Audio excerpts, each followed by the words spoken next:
എനിക്കേറെ പ്രിയങ്കരായ എൻ്റെ LPST UPST ഉദ്യോഗാർത്ഥികളെ, നിങ്ങൾക്കായി വരുന്ന 2026-27 LPST UPST പഠിക്കുന്ന കുട്ടികൾക്കായി ഇന്നു മുതൽ ഒരു പുതിയ സീരീസ് ആരംഭിക്കുകയാണ്. ഏറ്റവും പ്രധാനപ്പെട്ട സുരക്ഷിതമായ സ്ഥാനങ്ങളിലേക്ക് എത്തിക്കാൻ കഴിയുന്ന ഏറ്റവും പ്രിയപ്പെട്ട ടോപ്പിക്കുകളാണ് ചർച്ച ചെയ്യുന്നത്. വളരെ ചെറിയ വീഡിയോകളായിട്ടാണ് നിങ്ങളുടെ മുമ്പിലേക്ക് വരുന്നത്. അതിൻ്റെ തുടർഭാഗത്തിനായി നിങ്ങൾ എന്ത് ചെയ്യുക? കമൻറ്റ് ചെയ്യുക, ഇത് പ്രോത്സാഹിപ്പിക്കുക. ആരെക്കുറിച്ചാണ് ഇന്ന് പഠിക്കാൻ പോകുന്നതെന്ന് ചോദിച്ചു കഴിഞ്ഞാൽ അത് മറ്റാരെയുമല്ല, ശ്രീനാരായണ ഗുരുവിനെ കുറിച്ചാണ്. കേരള ചരിത്രത്തിൻ്റെ നവോത്ഥാനത്തിൻ്റെ തങ്കത്താളുകൾ എടുത്തു നോക്കിയാൽ അവിടെ സുവർണ ലിപികളാൽ ഉല്ലേഖനം ചെയ്യാൻ പര്യാപ്തമായ ചരിത്ര സംഭവങ്ങൾക്ക്, ചരിത്ര ആശയങ്ങൾക്ക് സാക്ഷ്യം വഹിച്ചിട്ടുള്ള മഹാരഥനായിട്ടുള്ള വ്യക്തിയാണ് ശ്രീനാരായണ ഗുരു എന്നതിൽ യാതൊരു സംശയവുമില്ല. അദ്ദേഹത്തിൻ്റെ സംഭാവനകൾ എണ്ണിയാൽ തീരാത്തതാണ് എന്ന് നിങ്ങൾ സ്കൂൾ ക്ലാസ്സുകൾ മുതൽ പഠിച്ചിട്ടുണ്ട്. വരുന്ന LPST UPST പരീക്ഷയ്ക്ക് നിങ്ങൾ നേരിടേണ്ടി വരുന്ന സ്റ്റേറ്റ്മെന്റ് ചോദ്യങ്ങൾ വളരെ മികച്ച രീതിയിലേക്ക് നിങ്ങൾക്ക് എഴുതാൻ കഴിയാൻ വേണ്ടിയുള്ള മികച്ച കണ്ടന്റുകളാണ് ഇതിനകത്ത് ഉൾപ്പെടുത്തിയിട്ടുള്ളത്. 1856 ഓഗസ്റ്റ് മാസം 20-ാം തീയതി 1856 ഓഗസ്റ്റ് മാസം 20-ാം തീയതി ഈ വർഷം ഓർത്തിരിക്കാൻ മറ്റൊരു ട്രിക്ക് കൂടിയുണ്ട്. 1856 മുഴുവനായി കൂട്ടുമ്പോൾ 1 8 9 9 5 14 14 6 20. സോ ഓഗസ്റ്റ് 20-ന് തന്നെയാണ് അദ്ദേഹം ജനിച്ചത്. 1856 ഓഗസ്റ്റ് മാസം 20-ാം തീയതി ഈ ഭൂമിയിലേക്ക് കേരളം എന്ന് പറയുന്ന ഇന്ത്യയുടെ സാംസ്കാരിക തലസ്ഥാനം, ഇന്ത്യയുടെ സാംസ്കാരിക തനിമയുടെ മുഖമുദ്രയായ കേരളം എന്ന് പറയുന്ന സംസ്ഥാനത്ത് 1856 ഓഗസ്റ്റ് മാസം 20-ാം തീയതി, അതായത് 19-ാം നൂറ്റാണ്ടിലാണ് ശ്രീനാരായണ ഗുരു ജനിച്ചത്. ശ്രീനാരായണ ഗുരുവിന്റെ ജന്മസ്ഥലം തിരുവനന്തപുരം ജില്ലയിലെ ചെമ്പഴന്തിയാണ്. 1856 ഓഗസ്റ്റ് 20-ന് തിരുവനന്തപുരം ജില്ലയിലെ ചെമ്പഴന്തിയിൽ ജനിച്ചു. കൃത്യമായ രീതിയിൽ ഒരേ വാക്കായിട്ട് ഓർത്തു വെക്കുക. 1856 ഓഗസ്റ്റ് മാസം 20-ാം തീയതി തിരുവനന്തപുരം ജില്ലയിലെ ചെമ്പഴന്തിയിൽ ജനിച്ച് ഏതായിരുന്നു അദ്ദേഹത്തിന്റെ ജന്മഗൃഹം? വയൽവാരം വീട്. വീണ്ടും നമ്മൾ ആരംഭിക്കുന്നു. എങ്ങനെയാണ് ഇത് പഠിക്കുന്നതെന്ന് ചോദിച്ചു കഴിഞ്ഞാൽ 1856 ഓഗസ്റ്റ് മാസം 20-ാം തീയതി തിരുവനന്തപുരം ജില്ലയിലെ ചെമ്പഴന്തിയിലെ വയൽവാരം വീട്ടിൽ ജനിച്ചു. ഒറ്റ സ്റ്റേറ്റ്മെന്റ് ആയിട്ട് പഠിക്കുക. 1856 ഓഗസ്റ്റ് 20-ന് തിരുവനന്തപുരം ജില്ലയിലെ ചെമ്പഴന്തിയിലെ വയൽവാരം വീട്ടിൽ അദ്ദേഹം ജനിച്ചു. ആര് ജനിച്ചു? ശ്രീനാരായണ ഗുരു ജനിച്ചു. ഇദ്ദേഹത്തിന്റെ കുട്ടിക്കാലത്തെ പേരെന്ന് പറയുന്നത് നാണു എന്നായിരുന്നു. സാമൂഹിക അസമത്വം നിലനിന്നിരുന്ന, ചാതുർവർണ്ണ്യം നിലനിന്നിരുന്ന ഏറ്റവും പ്രധാനപ്പെട്ട ഒരു കാലഘട്ടം. ആ കാലഘട്ടത്തിൽ മികച്ച ദൈവങ്ങളെ ആരാധിക്കുവാനോ, ഏറ്റവും മികച്ച പേരുകൾ സ്വീകരിക്കുവാനോ, നല്ല വസ്ത്രം ധരിക്കുവാനോ അധസ്ഥിത വിഭാഗങ്ങൾക്ക്, പ്രത്യേകിച്ച് ഈഴവ വിഭാഗങ്ങൾക്ക്, ദളിത് വിഭാഗങ്ങൾക്ക് അവിടെ അവസരമുണ്ടായിരുന്നില്ല. അവർ അയോഗ്യരായി കണക്കാക്കപ്പെട്ടിരുന്നു. അങ്ങനെയാകുമ്പോൾ ഇവിടെ നമ്മൾക്ക് ഇപ്പോൾ കാണാൻ കഴിയുന്നത് നാണുവിനെയാണ്, നാരായണനെയാണ്. നാണുവിനെ മാത്രമേ നിങ്ങൾക്കിപ്പോൾ കാണാൻ കഴിയൂ. 1856 ഓഗസ്റ്റ് 20-ന് തിരുവനന്തപുരം ജില്ലയിലെ വയൽവാരം വീട്ടില് നാണു ജനിച്ചു. ആര് ജനിച്ചു? നാണു ജനിച്ചു. ഇപ്പോൾ നിങ്ങളുടെ മുമ്പിൽ നാണുവാണ്. അച്ഛന്റെ പേര് നോക്കുക, മാടൻ ആശാൻ. ഇവിടെ ആശാൻ എന്ന പേരില്ലെങ്കിൽ മുമ്പിൽ എന്താ? മാടൻ. നിങ്ങൾ ചിന്തിക്കുക, നല്ല പേരാണോ കൊടുക്കാൻ കഴിഞ്ഞത്? നല്ല പേരാണോ അവിടെ ഇടാൻ കഴിഞ്ഞത്? ഇദ്ദേഹം ഒരു സംസ്കൃത പണ്ഡിതനായിരുന്നു. ജനങ്ങൾക്ക് സംസ്കൃതം വായിച്ചിട്ട് അതിന്റെ അർത്ഥം പറഞ്ഞു കൊടുക്കുന്ന ഒരു മനുഷ്യനായിരുന്നു. സംസ്കൃത പണ്ഡിതനായിരുന്നു പിതാവ്. അതുകൊണ്ട് അദ്ദേഹത്തെ മാടനാശാൻ എന്ന് വിളിച്ചു. ഭാര്യയുടെ മാതാവിന്റെ പേര് കുട്ടിയമ്മ എന്നാണ്. ഇവിടെ പറയുന്ന രീതിക്ക് നിങ്ങൾ ഓർത്തു വെക്കുക. 1856 ഓഗസ്റ്റ് മാസം 20-ാം തീയതി തിരുവനന്തപുരം ജില്ലയിലെ ചെമ്പഴന്തിയിലെ വയൽവാരം വീട്ടിൽ നാണു ജനിച്ചു. ആരുടെയൊക്കെ മക്കളായി? മാടനാശാന്റെയും കുട്ടിയമ്മയുടെയും മകനായി. ഒന്നുകൂടി പറയുന്നു, 1856 ഓഗസ്റ്റ് 20-ന് തിരുവനന്തപുരം ജില്ലയിലെ ചെമ്പഴന്തിയിലെ വയൽവാരം വീട്ടിൽ മാടനാശാന്റെയും കുട്ടിയമ്മയുടെയും മകനായി നാണു പിറന്നു. ഒരു വട്ടം കൂടി പറയുന്നു, 1856 ഓഗസ്റ്റ് 20-ന് തിരുവനന്തപുരം ജില്ലയിലെ ചെമ്പഴന്തിയിലെ വയൽവാരം വീട്ടിൽ കുട്ടിയമ്മയുടെയും മാടനാശാന്റെയും മകനായി ആര് പിറന്നു? നാണു പിറന്നു. ഇപ്പോൾ ആരാണ്? നാണുവാണ്. പഠിക്കാൻ മിടുക്കനായിരുന്നു, പഠനത്തോട് താല്പര്യമുണ്ടായിരുന്നു. ആരാണെന്നോ ബഹളം വെച്ചുകൊണ്ട് എങ്ങോട്ടും ഇങ്ങോട്ടും ഓടി നടന്ന് കളിക്കാൻ വേണ്ടി മാത്രം, കുസൃതി കാണിക്കാൻ വേണ്ടി മാത്രമുള്ള ഒരു കുട്ടിയായിരുന്നില്ല ആര്? ശ്രീനാരായണ ഗുരു എന്ന് പറയുന്നത്. 5 വയസ്സുള്ളപ്പോൾ ആരെ? നാണുവിനെ മൂത്തപിള്ള ആശാന്റെ കുടിപ്പള്ളിക്കുടത്തിൽ അയച്ചു. അപ്പോൾ ആദ്യത്തെ ഗുരുവായി ആരെ നമുക്കങ്ങ് കൂട്ടാം? മൂത്തപിള്ള ആശാൻ. 1856 ഓഗസ്റ്റ് 20 ജനിച്ച ശ്രീനാരായണ ഗുരുവിന് 5 വയസ്സുള്ളപ്പോൾ നാണുവിനെ മൂത്തപിള്ള ആശാന്റെ കുടിപ്പള്ളിക്കുടത്തിൽ അയച്ചു. അമ്മാവൻ കൃഷ്ണൻ വൈദ്യന്റെ അടുക്കലിൽ നിന്നും ആയുർവേദവും പഠിച്ചു. അമ്മാവൻ കൃഷ്ണൻ വൈദ്യന്റെ അടുക്കലിൽ നിന്നും എന്തും പഠിച്ചു? ആയുർവേദവും പഠിച്ചു. 1856 ഓഗസ്റ്റ് 20 തിരുവനന്തപുരം ജില്ലയിലെ ചെമ്പഴന്തിയിലെ വയൽവാരം വീട്ടിൽ മാടനാശാന്റെയും കുട്ടിയമ്മയുടെയും മകനായി നാണു പിറന്നു, നാരായണൻ പിറന്നു. ആ നാണുവിനെ 5 വയസ്സുള്ളപ്പോൾ ആരുടെ? മൂത്തപിള്ള ആശാന്റെ കുടിപ്പള്ളിക്കുടത്തിലേക്ക് അയച്ചു. ആരെക്കുറിച്ചാ പറയുന്നത്? ശ്രീനാരായണ ഗുരുവിനെ കുറിച്ച്. അമ്മാവൻ കൃഷ്ണൻ വൈദ്യന്റെ അടുക്കൽ നിന്നും ആയുർവേദവും പഠിച്ചു. മിടുക്കനായിരുന്ന ഈ പറഞ്ഞ നാണു മിടുക്കനായിരുന്നു പഠിക്കാൻ, സംസ്കൃതങ്ങൾ വായിക്കാൻ മിടുക്കനായിരുന്നു, അർത്ഥം പറയാൻ മിടുക്കനായിരുന്നു. അതുകൊണ്ട് തന്നെ മികച്ച വിദ്യാഭ്യാസം കൊടുത്താൽ മികച്ച രീതിയിലേക്ക് നാണു വളർന്നു വന്ന് നാണു ഉൾപ്പെടെയുള്ള വിഭാഗങ്ങളുടെ, അധസ്ഥിത വിഭാഗങ്ങളുടെ മുന്നേറ്റത്തിന് വേണ്ടി പ്രവർത്തിക്കുമെന്ന് ഒരുപക്ഷെ ആരെങ്കിലുമൊക്കെ സ്വപ്നം കണ്ടിരിക്കാം. അതുകൊണ്ട് തന്നെയാണ് മികച്ച ഒരു പാഠശാലയിലേക്ക് അദ്ദേഹത്തെ പോകുന്നത്. അദ്ദേഹത്തിന്റെ ജീവിതത്തിൽ ഏറ്റവും പ്രധാനപ്പെട്ട വഴിത്തിരിവായിട്ട് ഞാൻ പറയുന്ന ആദ്യത്തെ കാര്യമാണ് 1876 പുതുപ്പള്ളിയിലുള്ള കുമ്മംപള്ളി രാമൻ പിള്ള ആശാൻ. ഈ പേര് ഓർത്തു വെക്കുക. കുമ്മംപള്ളി രാമൻ പിള്ള ആശാൻ. ഈ പേര് ഓർത്തു വെക്കുക. കുമ്മംപള്ളി രാമൻ പിള്ള ആശാൻ. ഒന്നുകൂടി ഓർത്തു വെക്കുക. കുമ്മംപള്ളി രാമൻ പിള്ള ആശാൻ. ഈ പേരൊന്ന് ഓർത്തു വെക്കുക. കാരണം എന്താണെന്ന് അറിയാമോ? ഈ പേര് സ്വീകരിച്ച കുമ്മംപള്ളി രാമൻ പിള്ള ആശാൻ മിടുക്കനായിട്ടുള്ള അധ്യാപകനായിരുന്നു. അദ്ദേഹത്തിന്റെ ശിഷ്യനായിട്ട് ഗുരുകുല വിദ്യാഭ്യാസമല്ലേ, അദ്ദേഹത്തിന്റെ ശിഷ്യനായിട്ട് ശ്രീനാരായണ ഗുരു വരുന്നതോടുകൂടി അദ്ദേഹത്തിന്റെ ചിന്താധാരയിലും അദ്ദേഹത്തിന്റെ സമീപനങ്ങളിലും അദ്ദേഹത്തിന്റെ ആശയങ്ങളിലും അനവധിയായിട്ടുള്ള മാറ്റങ്ങൾ ഉണ്ടാകുന്നു.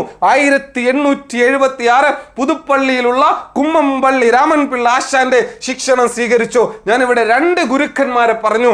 ഒന്ന് മൂത്തപിള്ള ആശാൻ, രണ്ടാമത്തത് കുമ്മംപള്ളി രാമൻ പിള്ള ആശാൻ. ഇവിടെ നോക്കുക, 2 ഗുരുക്കന്മാരാണ്. പ്രിയപ്പെട്ടവരെ, ആദ്യ കൃതിയാണ് ഗജേന്ദ്രമോക്ഷം വഞ്ചിപ്പാട്ട്. ഗജനാര ആന അല്ലെ? ഗജേന്ദ്രമോക്ഷം വഞ്ചിപ്പാട്ട്. ഇതിന് കൃത്യമായ ഐതിഹ്യത്തെ ബേസ് ചെയ്തിട്ടുള്ള ഒരു വഞ്ചിപ്പാട്ടാണ്. ഞാൻ അതിനെക്കുറിച്ച് ഇവിടെ വിവരിക്കാൻ ആഗ്രഹിക്കുന്നില്ല. എങ്കിലും തൻ്റെ കാൽക്കീഴിലാണ് സർവാധികാരങ്ങളുമെന്നും വിചാരിച്ചു കൊണ്ട് നടക്കുന്ന ഏതൊരു മനുഷ്യനും ഒരിക്കലെങ്കിലും ഈ ഗജേന്ദ്രമോക്ഷം വഞ്ചിപ്പാട്ട് ഒന്ന് വായിച്ചിരിക്കുന്നത് നല്ലതാണ്. അപ്പോൾ അദ്ദേഹത്തിന്റെ ആദ്യ കൃതി ഗജേന്ദ്രമോക്ഷം വഞ്ചിപ്പാട്ട്. നാണു അങ്ങനെ ഗജേന്ദ്രമോക്ഷം വഞ്ചിപ്പാട്ട് എഴുതി. 1881 വർഷം ഓർത്തു വെക്കുക. 1886 ജനിച്ചു. 1881 കാര്യങ്ങളാണ് പറയാൻ പോകുന്നത്. 1881 5 തെങ്ങിൽ എന്ത് സ്ഥാപിച്ചു? കുടിപ്പള്ളിക്കുടം സ്ഥാപിച്ചു, സ്കൂള്. അപ്പോൾ ചിന്തിച്ചു നോക്കേ, എന്താ വ്യവസായശാലയാണോ സ്ഥാപിച്ചത്? എന്താ മറ്റേതെങ്കിലും ബിസിനസ് സംരംഭങ്ങളാണോ സ്ഥാപിച്ചതില്ല. വിദ്യയിലൂടെ ശക്തരാവുക എന്ന ഏറ്റവും പ്രധാനപ്പെട്ട, വിദ്യയിലൂടെ പ്രബുദ്ധരാകുക എന്ന ഏറ്റവും പ്രധാനപ്പെട്ട ഒരാശയം മുന്നോട്ട് വെച്ച ഒരു വ്യക്തിയാണ് ശ്രീനാരായണ ഗുരു. വിദ്യ കൊണ്ട് പ്രബുദ്ധരാവുക, സംഘടന കൊണ്ട് ശക്തരാവുക എന്നുള്ളത്. അപ്പോൾ അദ്ദേഹം 1881 അദ്ദേഹം ഒരു കുടിപ്പള്ളിക്കുടം, ഒരു പള്ളിക്കുടം സ്ഥാപിക്കുകയാണ്. പ്രിയപ്പെട്ടവരെ, നവോത്ഥാന നായകന്മാർ നവോത്ഥാന പരിഷ്കരണ പ്രസ്ഥാനങ്ങളുമായി ബന്ധപ്പെട്ട് മുന്നോട്ട് വെക്കുന്നതിൽ ഏറ്റവും പ്രധാനപ്പെട്ട ആശയമാണ് വിദ്യാഭ്യാസം എന്ന് പറയുന്നത്. ജ്ഞാനം എന്ന് പറയുന്നത്, ജ്ഞാനത്തിലൂടെ ബൗദ്ധിക, സാമൂഹിക, സാമുദായിക ചിന്താധാര ഉണർത്തുകയും മനുഷ്യൻ കൃത്യമായും മാനുഷിക കാഴ്ചപ്പാടുകളുള്ള ഒരാളായി മാറുകയും ചെയ്യും. സോ പള്ളിക്കുടം സ്ഥാപിക്കുന്നു 1881. നാണുവാണ് പള്ളിക്കുടം സ്ഥാപിച്ചത്. പള്ളിക്കുടം സ്ഥാപിച്ച് നാണു ആശാനായതോടുകൂടി ഇനി അങ്ങോട്ട് നാണു എന്ന് നമ്മൾ പറയില്ല, നാണു ആശാനായി മാറി. അപ്പോൾ ശ്രീനാരായണ ഗുരു, അദ്ദേഹത്തിന്റെ കുട്ടിക്കാലത്തെ പേര് നാണു, 81 നാണു ആശാനായി. അതിനുശേഷം അദ്ദേഹം നാണു ആശാൻ എന്നറിയപ്പെടാൻ തുടങ്ങി. ക്ഷേത്രങ്ങളോടൊപ്പം പള്ളിക്കുടം വേണമെന്ന് വാദിച്ച നവോത്ഥാന നായകൻ. ഇങ്ങനെ നിരവധിയായിട്ടുള്ള നവോത്ഥാന നായകന്മാർ പറഞ്ഞിട്ടുണ്ട്. എങ്കിലും വളരെ സ്ട്രെസ് ചെയ്ത് ഓർത്തു വെക്കുക, ക്ഷേത്രങ്ങളോടൊപ്പം പള്ളിക്കുടം വേണമെന്ന് വാദിച്ച നവോത്ഥാന നായകൻ ആര് എന്ന് ചോദിച്ചു കഴിഞ്ഞാൽ ശ്രീനാരായണ ഗുരുവാണ്. 1882 അദ്ദേഹം തന്റെ പ്രിയതമ കാളിയെ വിവാഹം കഴിക്കുന്നു. അപ്പോൾ അച്ഛന്റെ പേര് മാടനാശാൻ, അമ്മയുടെ പേര് കുട്ടിയമ്മ, ഭാര്യയുടെ പേര് കാളി, ഭാര്യയുടെ പേര് കാളി. അന്നൊക്കെ ഉള്ള ഈഴവ വിഭാഗത്തിലെ ജനങ്ങൾക്കിടുന്ന പേരുകൾ നിങ്ങൾ ഓർത്തു നോക്കിയേ. 1882 കാളിയെ വിവാഹം കഴിക്കുന്നു. മനസ്സിലായോ? നല്ല സൗഹൃദങ്ങൾ ഇന്നും അടിപൊളിയാണ്. നല്ല സൗഹൃദങ്ങൾ ഇന്നും അടിപൊളിയാണ് എന്ന് വെച്ച് കഴിഞ്ഞാൽ നല്ല കൂട്ടുകാരുണ്ടെങ്കിൽ നമ്മൾ നല്ല പാതയിലേക്ക് പോകും. നിങ്ങളെ പലരും എൻട്രിയിലേക്ക് സജസ്റ്റ് ചെയ്യുന്നില്ലേ? നല്ല സ്ഥാപനം ആയതുകൊണ്ടല്ലേ എൻട്രിയിലേക്ക് സജസ്റ്റ് ചെയ്യുന്നവരൊക്കെ നിങ്ങളോട് സ്നേഹമുള്ളവരാണ്. കാരണം നല്ലൊരു വിദ്യാഭ്യാസ സ്ഥാപനത്തിലേക്ക് നിങ്ങളെ സജസ്റ്റ് ചെയ്യുന്നു. സോ 1882 അണിയൂർ ക്ഷേത്രത്തിൽ വെച്ച് കുഞ്ഞൻ പിള്ളയെ കാണുന്നു. ആരാണ് കുഞ്ഞൻ പിള്ള? സാക്ഷാൽ ചട്ടമ്പി സ്വാമി. ബ്രാഹ്മണ പിതാവിൻ്റെയും നായർ മാതാവിൻ്റെയും മകനായി ജനിച്ച് കുട്ടിക്കാലത്ത് സംസ്കൃതം പഠിക്കാൻ ബുദ്ധിമുട്ടി അയൽപ്പക്കങ്ങളിൽ സംസ്കൃതം പഠിക്കുന്ന കുട്ടികൾ പഠിക്കുന്നത് കേട്ടൊളിഞ്ഞു നിന്ന് കേട്ടുകൊണ്ട് പഠിച്ചു വളർന്ന് പണ്ഡിതനായി മാറിയ കേരള ചരിത്രത്തിന്റെ നവോത്ഥാന നായകന്മാരിൽ അനവധിയായിട്ടുള്ള പുസ്തകങ്ങൾ രചിച്ചിട്ടുള്ള സാക്ഷാൽ ചട്ടമ്പി സ്വാമികൾ ആരെ കാണുന്നു? 1882 ആരെ കാണുന്നു? ശ്രീനാരായണ ഗുരുവിനെ കാണുന്നു. എവിടെ വെച്ച്? അണിയൂർ ക്ഷേത്രത്തിൽ വെച്ച്. അദ്ദേഹം എന്ത് ചെയ്യുന്നു? ശ്രീനാരായണ ഗുരുവും ചട്ടമ്പി സ്വാമിയും രണ്ട് പ്രബുദ്ധരായിട്ടുള്ള വ്യക്തികൾ, മഹാരഥന്മാരായിട്ടുള്ള വ്യക്തികൾ, കേരള ചരിത്രത്തിൽ നിന്നൊരു കാരണവശാലും ഒഴിച്ചു മാറ്റാൻ കഴിയാത്ത വ്യക്തിത്വങ്ങൾ. ചട്ടമ്പി സ്വാമിക്ക് തന്റെ ആദ്യ കൃതിയായിട്ടുള്ള ഗജേന്ദ്രമോക്ഷം വഞ്ചിപ്പാട്ട് എന്ത് ചെയ്യുന്നു? സമർപ്പിക്കുന്നു. ചോദ്യം 1, ഗജേന്ദ്രമോക്ഷം വഞ്ചിപ്പാട്ട് ശ്രീനാരായണ ഗുരു സമർപ്പിച്ചത് ആർക്ക് എന്ന് ചോദിച്ചു കഴിഞ്ഞാൽ അത് ചട്ടമ്പി സ്വാമികൾക്കാണ്. കുഞ്ഞൻ പിള്ള നാണുവിനെ എങ്ങോട്ട് കൊണ്ടുപോയി? നാണു ആശാനെ തന്റെ ഹടയോഗ വിദ്യയുടെ ആദിഗായകനായിട്ടുള്ള തൈക്കാടയ്യയുടെ അടുക്കലേക്ക് കൊണ്ടുപോയി. എങ്ങോട്ട് കൊണ്ടുപോയി? തൈക്കാടയ്യയുടെ അടുക്കലേക്ക് കൊണ്ടുപോയി. തൈക്കാടയ്യയുടെ കീഴിൽ അദ്ദേഹം നാണു ആശാൻ എന്ത് പഠിച്ചോ? ഹടയോഗ അഭ്യസിച്ചു. ആദ്യ കൃതി ഗജേന്ദ്രമോക്ഷം വഞ്ചിപ്പാട്ട് അത് ചട്ടമ്പി സ്വാമികൾക്ക് സമർപ്പിച്ചു. ചട്ടമ്പി സ്വാമികൾ നേരെ തൈക്കാടയ്യയുടെ അടുക്കലേക്ക് കൊണ്ടുപോയി അവിടെ നിന്ന് ഹടയോഗ അഭ്യസിച്ചു. പൂർണ്ണമായും പഠിച്ചു എന്ന് ചരിത്രരേഖകളില്ല. അപ്പോൾ മറ്റൊരു ഗുരു കൂടിയായി തൈക്കാടയ്യ ശ്രീനാരായണ ഗുരുവിന്റെ ഗുരുവായി അല്ലെ? രണ്ട് സുഹൃത്തുക്കൾ, നല്ല ആത്മബന്ധമുള്ള രണ്ട് സുഹൃത്തുക്കൾ, മിടുക്കരായിട്ടുള്ള രണ്ട് സുഹൃത്തുക്കൾ, ജ്ഞാനികളായിട്ടുള്ള രണ്ട് സുഹൃത്തുക്കൾ, പ്രബുദ്ധരായിട്ടുള്ള രണ്ട് സുഹൃത്തുക്കൾ. ആരൊക്കെ? ചട്ടമ്പി സ്വാമിയും ശ്രീനാരായണ ഗുരുവും. അദ്ദേഹം ആത്മീയ ബോധോദയം ലഭിക്കുന്നത്, എൻലൈറ്റ്മെന്റ് ലഭിക്കുന്നത്, ആത്മീയ ബോധോദയത്തോടു കൂടി അദ്ദേഹം ശ്രീനാരായണ ഗുരുവായിട്ട് മാറുന്നത് പിള്ളത്തടം ഗുഹ, മരുത്വമല, കന്യാകുമാരി. തമിഴ്നാട്ടിലെ കന്യാകുമാരിയിലെ മരുത്വമലയിലെ പിള്ളത്തടം ഗുഹയിൽ വെച്ചാണ് ശ്രീനാരായണ ഗുരുവിന് ജ്ഞാനോദയം ലഭിക്കുന്നത്. ഒന്നുകൂടെ പറയാം. തമിഴ്നാട്ടിലെ കന്യാകുമാരിയിലെ മരുത്വമലയിലെ പിള്ളത്തടം ഗുഹയിൽ വെച്ച് അദ്ദേഹത്തിന് ജ്ഞാനോദയം, എൻലൈറ്റ്മെന്റ്, ഉള്ളിലൊരു പ്രകാശം വന്നു ചേരുകയാണ്. അനിതര സാധാരണമായി എല്ലാ മനുഷ്യരിലേക്കും വരുന്നതല്ല, മറിച്ച് ചില വ്യക്തിത്വങ്ങൾക്ക് അവരുടെ വ്യക്തി പ്രഭാവത്താൽ അവരുടെ ചുറ്റുപാടുകളിൽ നിന്നും, അവരുടെ ഉള്ളടക്കങ്ങളിൽ നിന്നും, അവരുടെ സമീപനങ്ങളിൽ നിന്നും അവരുടെ ഉള്ളിലെ ഒരു വിളിയാണ് എൻലൈറ്റൻമെന്റ്. സോ ശ്രീനാരായണ ഗുരുവിന് ബോധോദയം ലഭിച്ച സ്ഥലം പിള്ളത്തടം ഗുഹ, മരുത്വമല, കന്യാകുമാരി. പിന്നീട് അദ്ദേഹം നാണുവാശാൻ എന്ന പേരൊക്കെ അങ്ങ് മാറി നാണു ആശാനായതുപോലെ നാണുവാശാൻ ശ്രീനാരായണ ഗുരു എന്നറിയപ്പെടാൻ തുടങ്ങി. ചരിത്രത്തിലേക്ക് വരിക നിങ്ങൾ. 1887 ദാണ്ടെ അരുവിപ്പുറം ക്ഷേത്രം പണി കഴിപ്പിക്കുന്നത്. അരുവിപ്പുറം ക്ഷേത്രം ഗുരു സ്ഥാപിച്ച ആദ്യത്തെ ക്ഷേത്രമാണ്. അരുവിപ്പുറം ശിവക്ഷേത്രം, നെയ്യാർ നദിയുടെ തീരത്ത് അരുവിപ്പുറം ക്ഷേത്രം 1887 എന്ത് ചെയ്തു? പണി കഴിപ്പിച്ചു. പിന്നീടാണ് നവോത്ഥാനത്തിന്റെ ഏറ്റവും പ്രധാനപ്പെട്ട ഒരു സംഭവം, ഇന്ന് നമ്മൾ ഈ ക്ലാസ്സിൽ ചർച്ച ചെയ്യുന്ന അവസാനത്തെ സംഭവം. ഈ സംഭവത്തിന് ശേഷം ഇത് തുടർന്നും ഇത് കേൾക്കണമെങ്കിൽ, ഇത് കാണണമെങ്കിൽ, ഇത് അറിയണമെങ്കിൽ നിങ്ങൾക്ക് ആവശ്യമുണ്ട് എങ്കിൽ നിങ്ങൾ താഴെ കമന്റ് ചെയ്യുക. പ്രിയപ്പെട്ടവരെ, 1888 ഫെബ്രുവരി മാസം 20-ാം തീയതി അന്നൊരു ശിവരാത്രി ആയിരുന്നു. അരുവിപ്പുറം ശിവക്ഷേത്രത്തിൽ അദ്ദേഹം ഒരു ശിവപ്രതിഷ്ഠ നടത്തുന്നു. ശിവൻ എന്ന് പറയുന്നത് മുൻനിര ദൈവമാണ്. ഈഴവർക്ക് ആരാധിക്കാനുള്ള അവകാശമില്ല. ഈഴവർക്ക് ആരാധിക്കാനുള്ള അവകാശമില്ല.